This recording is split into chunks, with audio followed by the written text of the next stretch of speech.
오늘 성경에 등장하는 주인공 아브라함은 슬슬 짜증이 나기 시작을 했습니다. 이게 무슨 말이냐 하면 고향 떠나온 지 한 15년 정도 된 거예요. 그런데 하나님께서 약속하셨던 것을 자꾸만 미루시는 것 같다, 아니면 하나님이 잊으셨는가 하는 생각이 드는 상황으로 몰려가고 있었습니다. 고향 떠나올 때 하나님께서 약속해 주셨던 것은 세 가지였습니다. 첫째는 부였고요, 부유한 것. 두 번째는 땅이었습니다. 땅. 그리고 세 번째는 자손이었습니다. 첫 번째 부에 대한 약속은 꽤나 많이 이루어졌습니다. 잘 아시는 것처럼 애굽 땅으로 기근을 피해서 갔다가 아내 덕분에 많은 부를 얻어가지고 오게 되었습니다. 당시의 부는 소나 양이었다고 말씀을 드렸습니다만 엄청난 분량의 소나 양을 가지고 돌아왔고, 돌아온 이후에 너무나도 소나 양이 많아서 목초지가 부족했기 때문에 조카 롯하고 갈라질 수밖에 없었다 하는 이야기도 지난주에 했었던 건 여러분들 기억하실 것입니다. 아무튼 아브라함은 돈이 붙어 다니는 사람이었습니다. 참 부러운 사람 가운데 하나죠. 그리고 수하에 부리고 있는 사람들이 얼마나 많습니까? 조카 롯이 전쟁통에 포로로 잡혀갔다는 소식을 듣고 수하에 부리고 있었던 318명의 용병을 보내가지고 조카 롯을 데리고 올 정도였습니다. 318명의 용병을 부리려면 이게 돈이 없이 되는 일이겠습니까? 재산이 있기 때문에 그 많은 사람들을 부릴 수 있었다라고 하는 이야기인 것입니다. 그만큼 아브라함은 하나님의 1번 약속 부는 얻었구나 하는 것을 알 수 있습니다. 2번 약속 땅에 대한 부분은 어떻습니까? 네 자손에게 이 땅을 주리라 하셨기 때문에 이건 내 거는 아니구나, 내 자손들이 얻어야 되는 것이구나 하는 생각을 했습니다. 그리고 당시에 아브라함의 직업은 목축이었기 때문에, 목축이야 사실 계속 목초지를 찾아서 이동하는 사람들이기 때문에 어느 정도 땅이 주어진다라고 하는 것에 대한 큰 욕심은 없이 그냥 살던 사람들이었습니다. 더군다나 그 지역에서 어느 누구도 건드리지 못할 정도의 많은 부를 지금 획득하고 있었습니다. 더군다나 헤브론이라고 하는 이 지역에서 터를 잡고 10년 이상 지금 머물러 있으니까 내 땅은 아닙니다만 그 지역의 목초지를 운영하고 있는, 그곳에서 살고 있는, 떵떵거리면서 사는 사람이 되어가고 있었다라고 하는 것입니다. 그런데 이 3번 자손과 관련된 것은 심각했습니다. 고향 떠날 때 하나님께서는 분명히 이렇게 말씀을 해 주셨습니다. 창세기 12장 2절 보니까 내가 너로 큰 민족을 이루겠다고 분명히 약속해 주셨습니다. 다른 것보다도 이게 1번 약속인 것처럼 아주 중요했었던 약속이었던 것입니다. 이렇게 약속을 해 주셨으면 가나안 땅에 도착하자마자 부인 사례가 임신을 하고 1년 후에는 자식을 좀 낳고 그래야 되는 것 아니겠습니까? 그런데 전혀 그렇게 되지 않았다고 하는 것이 문제였습니다. 물론 당장 후손을 주시지 않으면 2, 3년이나 3, 4년이라도 지난 후에라도 주셔야 되는데 무려 15년이라고 하는 긴 시간 동안 감감무소식이었다라고 하는 것, 이건 보통 문제가 아니었다고 하는 것입니다. 그러고 보면 아브라함도 참을 만큼 참았구나. 그러면서 슬슬 짜증을 낸다 하더라도, 하나님에 대한 불신이 이곳저곳에서 이렇게 옹알이를 틀고 일어난다 하더라도 누구 하나 아브라함을 탓할 수는 없는 지경으로 몰려가고 있었구나, 이런 생각을 하면서 저는 성경을 읽어보게 된 거예요. 이 기간 동안 아브라함의 속은 얼마나 타들어가고 있었을까요? 다른 한편으로 생각을 해보면 1번 부, 2번 땅을 얻었으니, 땅을 얻고 얻어가고 있었으니 자손에 대한 기대는 일정 정도 접고 있었는지도 모르겠구나, 어찌 보면 하나님의 약속 포기하고 있었는지도 모르겠구나 하는 생각이 듭니다. 이런 배경으로 오늘 말씀을 받도록 하겠습니다. 첫째, 보호자가 없는 인생입니다. 1절 말씀이 이렇습니다. 이후에 여호와의 말씀이 환상 중에 아브라함에게 임하여 이르시되 아브라함아 두려워하지 말라. 나는 내 방패요 너의 지극히 큰 상급이니라. 하나님께서 아브라함에게 나타나셨다고 말씀을 하고 있습니다만 사실 몇 년 만에 지금 나타나셨는지 모르겠습니다. 처음에 부르실 때 15년쯤 전에 부르실 때 그때 나타나셨고요. 중간에 별로 나타나지 않으셨습니다. 애굽에서 돌아온 이후 한 번 나타나시더니 창세기 14장에서 전쟁을 치르는 동안 하나님께서는 얼굴 한번 보이지 않으셨습니다. 그러더니 오늘 갑자기 하나님께서 아브라함을 찾아오신 거예요. 그렇게 간만에 나타나신 하나님께서 하시는 말씀의 첫 마디가 두려워하지 말라는 것이었습니다. 살다 보면 두려움이 몰려올 때가 있습니다. 어린아이들은 시험이 두렵고요, 여성들은 밤길이 두렵습니다. 요즘 우리에게 가장 큰 두려움은 코로나입니다. 눈에 보이지도 않는 병균이 우리를 심각한 두려움으로 몰아가고 있습니다. 내 옆에 있는 사람이 복균자일 수도 있고요. 내가 복균자일 수도 있습니다. 외국에서 온 사람만 보면 두렵기도 하고요. 대구나 경상도에서 왔다 그러면 두렵기도 합니다. 마스크를 쓰지 않은 사람도 두렵고 코를 훌쩍거리기만 해도 두렵습니다. 그렇지 않아도 두려움이 많은 이 세상에 신종 두려움이 우리들 곁으로 몰려왔구나 하는 생각이 드는 것입니다. 그렇다면 이런 두려움은 과연 어디에서부터 오는 것일까요? 성경에서 두려움이라는 단어가 가장 먼저 등장하는 곳은 어디냐면 에덴 동산입니다. 에덴 동산하면 기쁨의 동산이고 행복의 동산이어야 할진데 그런 곳에 두려움이 있었다니 이게 어쩐 일일까요? 그 동산에 두려움이 어떻게 왔는지 성경은 이렇게 말씀하고 있습니다. 창세기 3장 8절부터 10절까지 보았더니 그들이 그날 바람이 불 때 동산에 거니시는 여호와 하나님의 소리를 듣고 아담과 그의 아내가 여호와 하나님의 낯을 피하여 동산 나무 사이에 숨은지라 여호와 하나님이 아담을 부르시며 그에게 이르시되 네가 어디 있느냐 이르되 내가 동산에서 하나님의 소리를 듣고 내가 벗었으므로 두려워하여 숨었나이다. 인류 최초로 찾아온 두려움은 어디로부터 온 것일까요? 하나님과의 관계가 어긋난 데로부터 시작이 되었다고 성경은 분명히 말씀하고 있습니다. 하나님과의 관계가 깨지기 전에는 그렇게도 감미롭던 하나님의 음성이 하나님과의 관계가 깨지고 나니 하나님의 음성을 듣자마자 두려워서 숨었다라고 하는 것입니다. 어린아이들 아버지에게 뭔가 잘못하면 아버지가 들어오는 발자국 소리만 듣고 두려워서 어딘가로 숨어 들어가는 것과 똑같은 상황이었겠구나 하는 생각이 드는 것이죠. 두려움에 대한 이야기 하나만 더 해볼까요? 이스라엘 백성들은 애굽에서 탈출해 나왔습니다. 홍해를 건넜고 돌무더기 광야 가데스 바네아에 정착해 있을 때였습니다. 이제 조금만 북쪽으로 올라가면 꿈에도 그리던 젖과 꿀이 흐른다는 가나안 땅이었습니다. 이스라엘은 12지파로 되어 있으니 각 지파별로 한 명씩 차출을 해서 12명의 정탐꾼을 가나안 땅으로 보내게 되었습니다. 정탐꾼들의 역할은 그 땅이 정말 젖과 꿀이 흐르고 있는지, 먹을 것이 풍성한지, 지형은 어떤지, 거주민들의 수는 어떤지, 그들의 군사력은 어떤지 살펴보는 것이었습니다. 40일 동안 정탐을 했습니다. 그 12명이 돌아와서 보고를 합니다. 보고하는 내용은 똑같았습니다. 거주민들은 기골이 장대하다, 굉장히 강해 보인다, 물이 넉넉하다, 곡식이 풍부하다, 과일을 한번 보십시오, 이렇게 대단합니다. 똑같은 상황이었습니다. 그러나 상황은 똑같았는데 그 이후에 대처하는 방향은 둘이었다라고 하는 것입니다. 10명은 그들은 너무 장대하고 강해 보이니 거인들 앞에 우리는 메뚜기에 불과합니다. 도저히 이겨내지 못할 것입니다. 싸움 상대가 되지 못합니다. 가나안 정복은 절대 불가능합니다. 10명의 정탐꾼이 보고한 내용은 사실 거짓말은 아니었습니다. 어찌 보면 정확하게 정탐을 했고 정확하게 보고를 하고 있습니다. 아무려면 정착해서 살고 있는 사람들과 수년 동안 모래바람 속을 헤집고 걸어온 피난민과도 같은 사람들과 비교하면 어떻게 되겠습니까? 당연히 그들이 강해 보이죠. 아무튼 그들의 보고는 정확하긴 했습니다. 거주민은 크고 강합니다.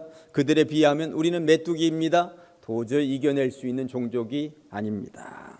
그런데 똑같은 상황을 놓고 나머지 2명이 뭐라고 얘기합니까? 여호수아와 갈렙은 민수기 14장 9절에서 다만 여호와를 거역하지는 말라, 또 그 땅 백성을 두려워하지 말라, 그들은 우리의 먹이라, 그들의 보호자는, 이 세 글자 보호자는 그들에게서 떠났고 여호와는 우리와 함께 하시느니라, 그들을 두려워하지 말라. 상황은 똑같았습니다만 똑같은 상황을 두고 10명이 이후에 어떻게 할 것인가, 2명이 이후에 어떻게 할 것인가 하는 내용이 너무나도 천양지차로 갈라졌다고 하는 것입니다. 10명은 못 들어갑니다. 우리 죽습니다. 망합니다. 그러나 나머지 2명은 그들이 아무리 강해 보여도 우리는 이겨낼 수 있습니다. 우리에게는 그들에게 없는 한 가지가 있으니 무엇이라고? 보호자라고. 보호자가 있다고 이야기를 하고 있다는 사실입니다. 이 말씀이 얼마나 은혜가 되는가, 이 보호자라는 세 글자가 얼마나 은혜가 되는가 모르겠습니다. 위기가 닥쳤을 때 사람들은 딱 2 종류로 나뉜다는 사실만 기억하면 됩니다. 1번 보호자가 있는 인생, 2번 보호자가 없는 인생입니다. 이 나라 대한민국에 코로나로 인하여서 많은 사람들이 두려워하고 있습니다만 그래도 우리에게는 보호자가 계신 줄로 믿습니다.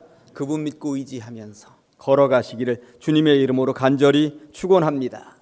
이제까지 아브라함에게 몰려온 두려움은 보호자이신 하나님의 부재였습니다.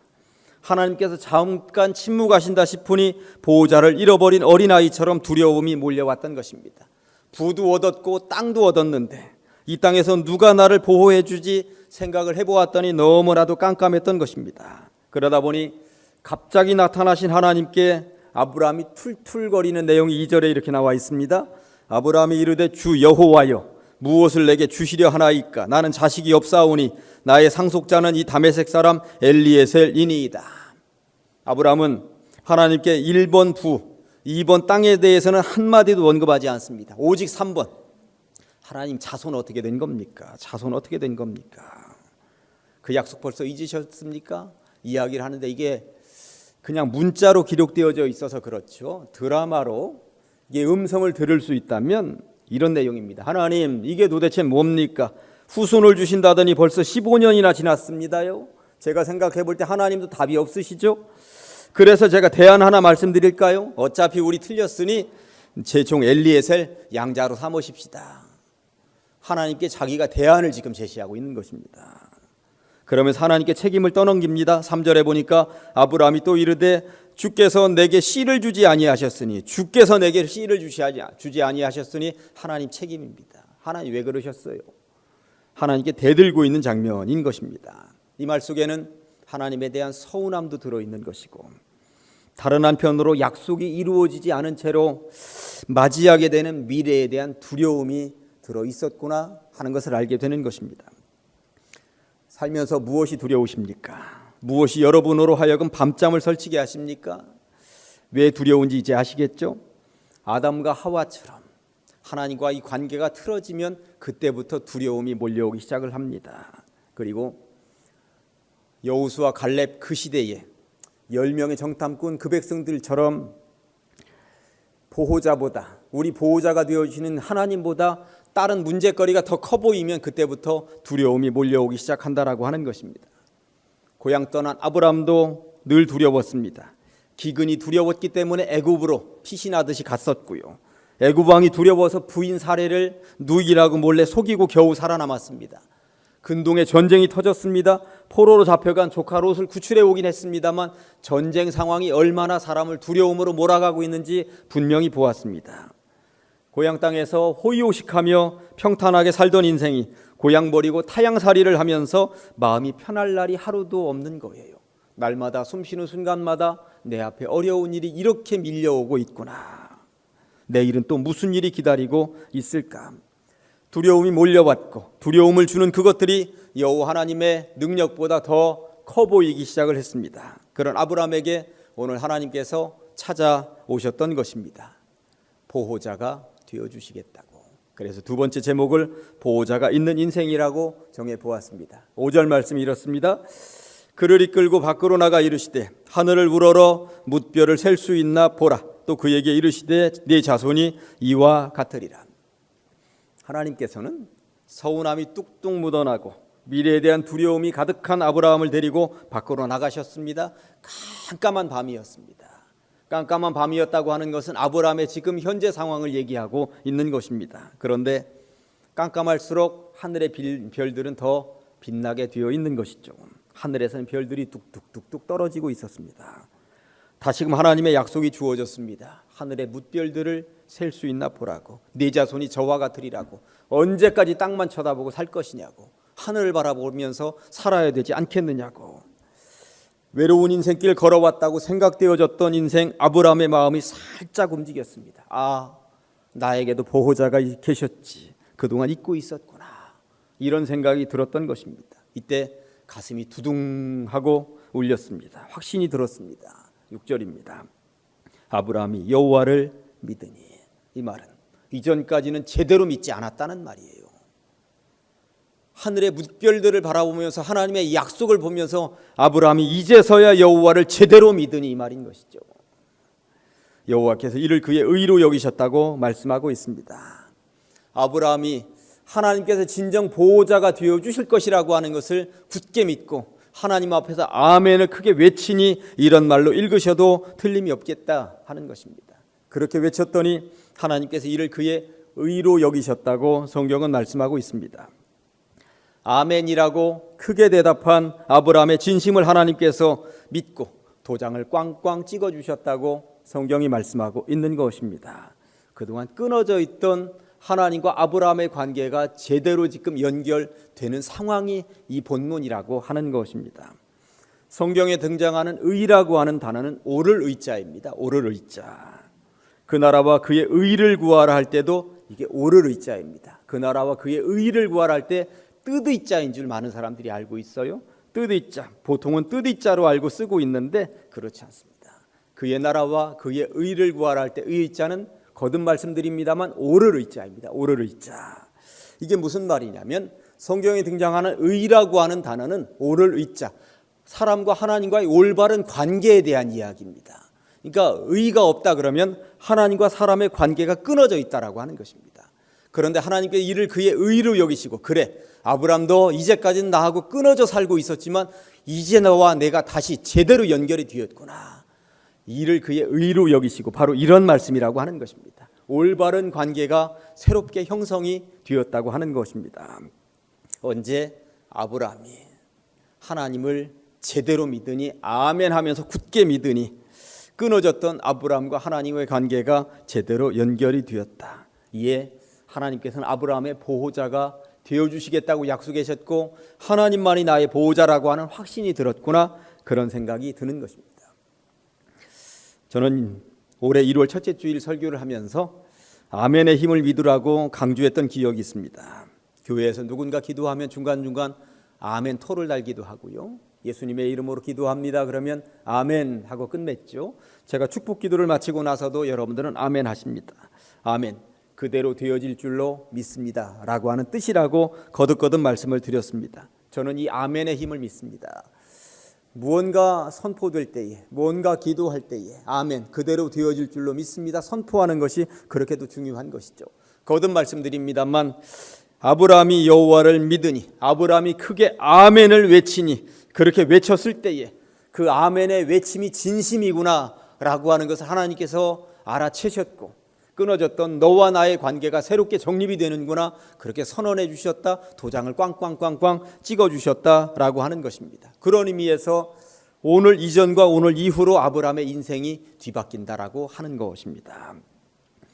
우리가 예배 후에 부를 찬양은 마음이 상한 자를 고치시는 주님입니다. 오늘 본문이 시작될 때만 해도 아브라함의 마음은 정말 많이 상해 있었습니다. 왜 안 주시는 거야? 하루 이틀 1, 2년도 아니고 벌써 15년이나 지났는데 이거 언제 주시는 거야? 슬슬 짜증이 나기 시작을 하던 시점이었습니다. 강간무소식인 상황에서, 특별히 이방 나라에서 혼자 버텨내기에는 너무나도 버거운 상황으로 치달리고 있었던 것이죠. 어찌 보면 보호자가 없는 인생이었는지도 모르겠습니다. 아니, 더 정확하게 말씀을 드리자면 하나님께서는 늘 동행하셨지만 아브라함이 하나님 없이 홀로 무언가를 해보겠다며 좌충우돌한 걸음이었다고 보는 것이 정확한 표현이겠습니다. 그러면서 상처 입고 두려움에 휩싸여 있는 아브라함을 찾아오신 하나님, 그렇게 찾아오셔서는 아브라함의 등을 토닥토닥거리시면서 말씀하십니다. 두려워하지 말라고, 걱정하지 말라고, 내가 너의 보호자가 되어줄 것이라고, 믿기만 하라고, 아멘 하라고 말씀하고 계신 것이죠. 저는 오늘 설교 본문 준비를 하면서 제가 이 설교 본문과 제목을 작년 10월에 이제 정해 놓은 거기 때문에 이 제목을 마음이 상한 자를 고치시는 주님이라고 조금 바꿨더라면 더 좋았겠다 하는 생각도 하면서 설교 준비를 하곤 했습니다만, 그럼에도 불구하고 의에 줄이고 목이 마르니 또 전혀 틀린 말은 아니구나. 하나님과의 관계가 끊어진 것에 대한 목마름이 있어야 된다라고 하는 것입니다. 하나님과의 관계가 끊어졌는데도 그 관계가 끊어진 줄도 모르고 그냥 걸어가는 삶이라면 이건 신앙인의 삶이 아니라고 하는 것이죠. 그러니 하나님과의 관계가 끊어졌구나, 그렇다면 하나님과의 올바른 관계를 새롭게 설정해야 되는구나, 여기에 대한 목마름이 있어야 된다라고 하는 것입니다. 아브람, 이제까지 보호자 없이도 그냥 무덤덤하게 걸어온 삶이었습니다. 그러나 이제 보호자 되시는 여호와 하나님을 제대로 오늘 만나게 됩니다. 하나님께서는 이것을 인정해 주셨습니다. 그리고 마음이 상한 아브라함을 토닥거리시면서 그래 마음이 많이 상해 있구나, 다시 한 번 더 가보지 않으련 하면서 아브라함 손잡고 다시 걸어가는 인생이 얼마나 복되고 아름다운 인생이겠는가 하는 생각을 하면서 오늘 여러분들을 찾아오시는 주님께서 여러분들의 마음을 어루만지실 때 여러분들도 아브라함처럼 아멘이라고 외치시고 하나님과의 올바른 관계가 형성이 되고 끊어지지 않는 평생의 삶이 될 수 있으시기를 주님의 이름으로 간절히 축원합니다. 기도하십니다. 하나님 아버지 감사합니다. 거룩한 주일 불러주시옵시고 말씀을 통하여 깨달음 얻게 하시니 감사합니다. 두려움이 많은 시대를 살아가고 있습니다.